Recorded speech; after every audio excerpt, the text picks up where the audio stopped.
무화과는 특징이 있다라면 무화과는 심는 해부터 수확이 가능하다는 거죠. 다른 과일 나무는 뭐 5년 걸리고 3년 걸리고 이러는데 무화과는 그냥 4개월 걸린다 생각하시면 됩니다. 200평 하우스 한 동에서 기대할 수 있는 매출이나 수익이 얼마나 될까요? 보통 경매 시장에 내면 한 1,500, 2,000 이 정도 사이가 왔다 갔다 합니다. 개인 직거래를 많이 하게 되면 훨씬 더 소득이 높아진다. 한 3천까지도 올라갈 수 있겠네요. 그러죠. 무화과 매출이 얼마 정도인가요? 작년 매출은 5억 2천. 반갑습니다, 어르신. 아유, 안녕하세요. 안녕하세요. 반갑습니다. 자기소개 좀 부탁합니다. 청정자연 땅끝 해남에서 무화과를 재배하고 있는 행복한 무화과 서태민입니다. 대표님 언제부터 무화과 농사 하셨어요? 전 15년 됐습니다. 해남이 원래 고향이십니까? 네, 고향으로 기능했습니다. 혹시 그전에는 어디에서 무슨 일 하셨어요? 서울의 강남에 보험회사 근무하면서 교통사고 처리하는 부서에 보상팀에 근무했었습니다. 어떤 계기가 있었습니까? 교통사고 나면 아시겠지만 스트레스 엄청 받거든요. 네. 그 스트레스와 스트레스 사이에 들어가면 얼마나 스트레스 받겠습니까? 열받아가지고 도저히 못하겠다. 그래서 기농하게 됐습니다. 15년 전에 기농하자마자 그때부터 무화과를 하셨던 거예요? 네네, 아버지가 또 계속 하고 계셔가지고 가업을 물려받은 거죠. 농사 규모가 얼마나 되세요? 저는 25동, 네. 아버지 24동 이렇게 하고 계십니다. 그럼 처음에 들어오셨을 때는 몇 동을 하셨어요? 처음에 2동. 매년 이제 수요가 많다 보니까 네. 계속 증가하고 있습니다. 하우스 면적 규모로는 최대고요. 네. 또 저희 아버지까지 하신다면 뭐 세계 최대가 아니지 싶네요. 200평 하우스에 몇 주 정도 들어가 있는 겁니까? 저희는 80주씩 들어있어요. 83, 24, 240주가 들어있어요. 저는 무화과를 땅에 심는 걸로 알고 있었는데 네. 화분에 다른 지역은 이제 땅에다 심거나 노지에다가 심는데 네. 상자 재배는 당도를 좀 높게 할 수 있습니다. 물을 원하는 양만큼만 줘가지고 네. 당도를 높게 하는 특징이 있습니다. 얼마 정도 된 나무예요? 나무는 뭐 이건 오래 심은 거고 6년까지 이 상자에 재배를 하고 교체를 합니다. 무화과가 지금 수확 시기입니까? 딱 7월 20일부터 네. 11월 30일까지 매일 수확을 합니다. 25동에서 나오는 물량이 어마어마하겠습니다. 어마어마하죠. 한 50톤 정도. 그걸 다 어디로 판매하시는 거예요? 전부 다 인터넷으로 판매를 합니다. 대표님은 공판장이나 이렇게 납품을 하시진 않나요? 네, 공판장은 너무 가격이 낮아가지고 처음부터 인터넷 판매를 시작해서 200평 하우스 한 동에서 기대할 수 있는 매출이나 수익이 얼마나 될까요? 매년 통계를 제가 나름대로 내보거든요. 보통 경매 시장에 내면 한 1,500, 2,000 이 정도 사이가 왔다 갔다 합니다. 근데 이거를 정말 잘 팔아가지고 인터넷을 팔거나 개인 직거래를 많이 하게 되면 훨씬 더 소득이 높아진다. 한 3천까지도 올라갈 수 있겠네요. 그러죠. 잘 팔아야죠. 그러면 기농 작물로 무화과를 생각했을 때 최소 한 몇 동은 해야겠다 혹시 생각하시는 게 있을까요? 혼자 하면 3동 딸 수 있거든요. 사람을 인부를 사서 해야 되고 그래요. 25동에서 나오는 무화과 매출이 얼마 정도인가요? 작년 매출은 5억 2천. 이 당도를 올리는 무화과인데 그럼요. 저희는 인터넷 판매니까 당도가 낮으면 정말 욕을 많이 얻어먹기 때문에 당도를 높게 할 수밖에 없는 체계나 첫 번째는 상자 재배고 상자에다가 물을 조금만 줘서 당도를 높게 하고 두 번째는 남들보다 간격이 넓어요. 식재 간격을 좀 넓게 해가지고 햇볕을 많이 들어가게 해서 탐스럽고 당도가 높게 생산되게 하죠. 자, 이제 순서대로 무화과는 특징이 있다라면 무화과는 심는 해부터 수확이 가능하다는 거죠. 이건 4개월 됐어요. 4개월 키워가지고 제가 이제 택배로 발송을 하죠. 그러면 이제 농사 짓는 분들이 이런 화분이나 이런 화분을 준비해가지고 심죠. 그래서 4월달에 이렇게 심으면 한 상자에 두 정도 용량의 2그루가 적합해요. 이게 4월 1일날 식재한 겁니다, 올해. 그래서 이제 이렇게 쭉 크고 7월 20일부터 이렇게 쭉 수확을 해서 올라가는 겁니다.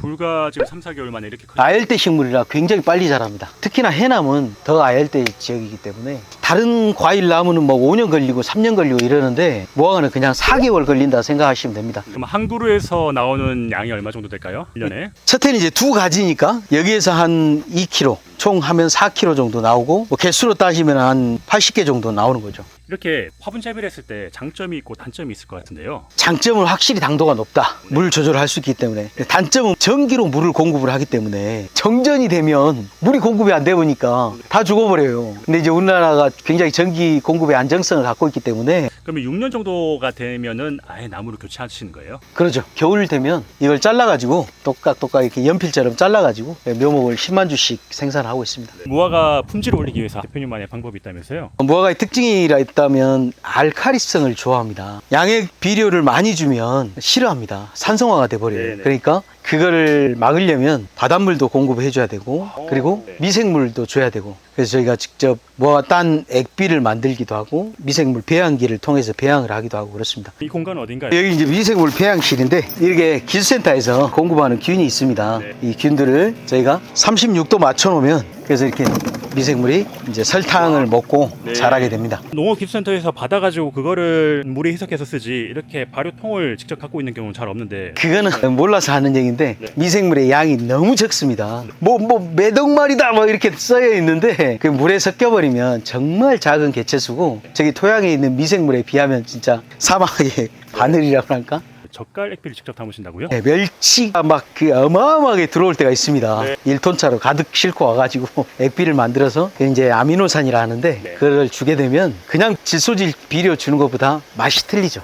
또 무화과가 이제 과일이 크게 하기 위해서 이 무화과에 비품이 나올 거 아닙니까? 비상품까지 막 끼워 놓고 팔고 뭐 이러진 않고 정말 좋은 상품은 팔고 나머지는 비품은 설탕과 함께 발효를 시켜서 그렇게 숙성시켜서 주죠. 무화과 수확은 어떻게 합니까? 무화과는 본연에 피신이라는 성분이 나오기 때문에 이렇게 따면 하얀 찐이 나오는데 이 찐이 몸에 닿으면 엄청 간지럽습니다. 그래서 벌레들이 먹으면 죽기 때문에 무농약으로 재배가 가능한 거고요. 이렇게 따서 그냥 여기 바구니에 이렇게 넣습니다. 이 수레가 매달릴 수 있게 이렇게 하우스와 시설이 돼 있고요. 여기 수확하는 인력이 얼마나 있습니까? 여름에는 이제 8명이 따고요. 평상시엔 2명이. 대표님이 무화과 전량을 다 소비자 직거래로 한다고 하셨지 않습니까? 한별 포장하는 과정이 중요하겠네요. 가장 중요한 거죠. 네.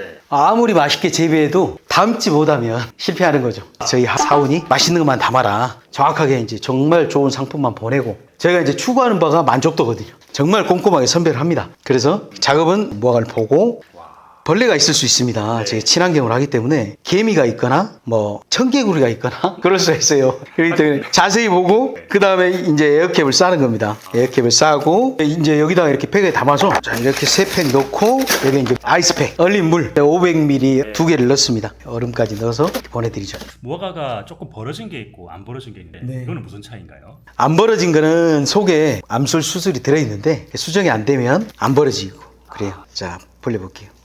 자 이렇게 생겼습니다. 먹어볼까요? 한번 드셔보십시오. 올해 첫 무화과입니다. 무농약이라 껍질째 드시면 됩니다. 진짜 맛있습니다. 방금 먹어보니까 엄청 단데 이게 몇 브릭스 정도 되는 거예요? 이 정도면 한 19브릭스? 소비자들은 보통 딸기 엄청 달다 그러면 한 10브릭스? 네, 이거는 19브릭스 정도 나옵니다. 근데 무농약 재배가 또 어렵지 않습니까? 무화과는 대표적인 그 병충해가 뭐가 있나요? 병충해는 크게는 이제 응애나 총채나 하늘소도 있고요. 그다음 뭐 너구리나 쪽제비 뭐 이런 것도 있어요. 그런 동물들도 무화과를 먹습니까? 네, 좋아합니다. 그 병으로는요? 병은 곰팡이병 이런 게 좀 있고요. 무농약인데 그럼 그 병충해 방제는 어떻게 하는 거예요? 일단 벌레는 작고요. 잡는다고요? 네, 그다음 너구리나 쪽제비는 덫을 놔야 되고 저희는 이제 후레쉬를 켜고 밤에 와서 이렇게 불을 비춰가지고 벌레가 이런 데 올라와 있기 때문에 잡아야 됩니다. 손으로. 무화과는 뿌리에 특성이 있다고 하던데요. 그렇죠. 무화과는 천근성이라고 땅 속으로 이렇게 깊게 박는 직근성이 아니라 옆으로만 이렇게 뻗는 천근성입니다. 나무들 밑둥이 다 잘려 있는데 저건 왜 그렇습니까? 매년 수확하면 여기를 자릅니다. 한 가지에서 또 3가지가 나오고 그 3가지에서 또 3가지가 나오고 이렇게 하면 너무 우거지고 한정된 공간에서 키우기는 어렵죠. 잘라서 이제 묘목으로 생산을 하죠. 또 다른 노하우 좀 일단 양분이 있다 없다를 모릅니다. 사람들이. 간단한 거는 흙을 채취해서 기술센터에 의뢰를 하면 양분이 어떤 성분이 얼마나 있다는 걸 알 수가 있고요. 그걸 하기도 전에 잎사귀 색깔만 봐도 알 수 있습니다. 이건 지금 녹색이잖아요. 그러면 녹색이면 아 양분이 많구나. 이게 연두색이다.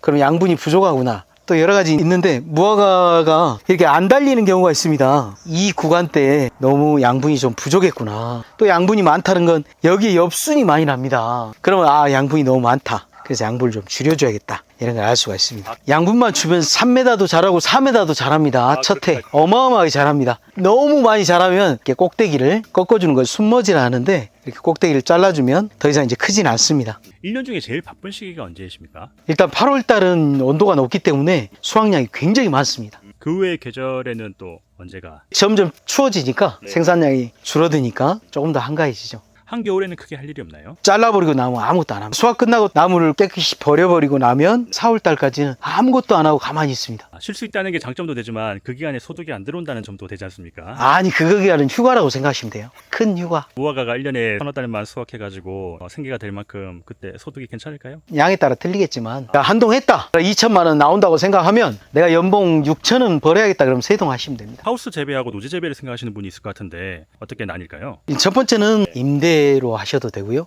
왜냐하면 상자에 심었다가 언제든지 꺼내서 옮길 수도 있고 그리고 보조 50% 나오기 때문에 하우스 웬만하면 하시고 노지는 별로 비건장합니다. 바람이 불거나 비가 오거나 태풍이 불거나 그러면 힘들죠. 또 수확하는 것도 힘들 것 같아요. 그렇죠. 수확 시기가 한 달 늦게 수확이 되고 한 달 일찍 수확이 끝나버리기 때문에 네. 수확량의 차이에서도 엄청나게 줄어들죠. 15년 동안 가장 크게 실패하신 경험이 있어요? 많죠. 해남은 바닷가하고 붙어 있기 때문에 태풍이 자주 올라옵니다. 근데 직격탄으로 와가지고 하우스가 전체적으로 다 뽑혀버립니다. 제대로 맞으면 하우스가 다 날아가 버리고 무화과는 그에 수확을 못하고, 그렇기 때문에 좀 튼튼한 하우스로 해야 되는 건 사실이고. 포기하고 싶은 순간도 있었을 것 같은데요. 아, 그럼요. 다시 서울로 가자, 그런 생각도 많이 했는데 저희 이모가 오셔가지고 야, 하늘이 너를 강하게 크라고 한갑다 이러시더라고요. 그래서 다시 한번 뭐 대출이란 좋은 제도를 이용해서 다시 하우스 짓고 시작해서 맛있는 무화과 철학으로 가다 보니까 이렇게 성장 같습니다. 귀농하길 잘했다 혹은 무화과 농사하길 잘했다 생각하신 적도 있으십니까? 아, 그렇죠. 큰 방송에 몇 번 나가고 나서 너무 많은 분이 찾아주셔가지고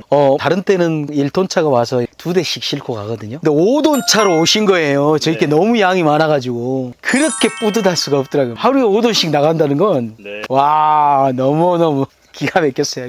귀농작물로 무화과를 생각하신다면 어떤 지역에서 시작해야 된다는 조언 해주실 수 있을까요? 그래서 제가 이제 모르는 시절에는 무화과가 잘 자라는 지역으로 가야 된다, 이렇게 생각을 했거든요. 그래서 늘 그렇게 방송을 했었는데 지금 15년 차로서는 그건 아니다. 그냥 혼자 해서는 안 되는 거예요. 옆에 멘토가 있는 곳으로 가야 된다. 어디든지 하우스만 하면 재배가 가능하기 때문에 옆에 잘하는 사람 멘토가 있으면 그대로 따라서만 하면 성공할 수 있기 때문에 멘토 있는 곳으로 가라. 해남의 무화과를 생각하고 귀농하시는 분들의 유리한 점이 있을까요? 그럼요. 일단 해남은 하우스 재배 지역으로는 특성화 사업으로 구성이 돼 있기 때문에 보조 50% 해가지고 하우스를 지을 수 있게 공짜 50% 주는 거죠. 네, 혹시 대표님 하시고 싶은 얘기 있으면 좀. 기능에서 돈을 꼭 벌어야겠다는 엄청나게 책임감이 있어요. 부인을 데리고 왔는데 네. 애들도 있는데 돈 벌어야 된다, 이런 책임감에 의해서 일당 뛰고 막 이렇게 하시는데, 저희도 처음에 월급 쭉 받다가 못 받으니까 엄청 막 갑갑하더라고요. 어떻게 월급 없이 내가 6개월을 버틸 수 있을까? 1년을 버틸 수 있을까? 정말 막막했는데 지금 생각해보면 내가 좀 마음이 좁았다. 얼마든지 지금은 6개월을 돈을 안 벌든 1년을 돈을 안 벌든 뭐 조금 절약해서 살면 되는 거니까. 시골은 뭐 전기세나 쌀값만 있으면 되니까 죽진 않는다. 여유와 낭만, 건강, 소중한 가치로 알아야 된다. 천천히 배워나가면서 내가 이 정도 하면 그렇게 어렵게 생활하진 않겠구나, 이렇게 마음을 좀 가볍게 먹는 게 좋습니다. 저희 채널 구독자분들께 드리고 싶은 게 있다고요? 구독해 주시면 이거 제가 10박스 서비스로 보내드리겠습니다. 와, 어떤 무화과가 가게 되는 겁니까? 무화과 이제 3팩 해가지고 15개가 들어가고 얼음도 들어가고 1.2kg 정도 됩니다. 10박스를 보내드리겠습니다. 응원의 댓글 남겨주신 10분을 뽑아서 저희가 무화과를 보내드리도록 하겠습니다. 무농약 무화과입니다. 감사합니다.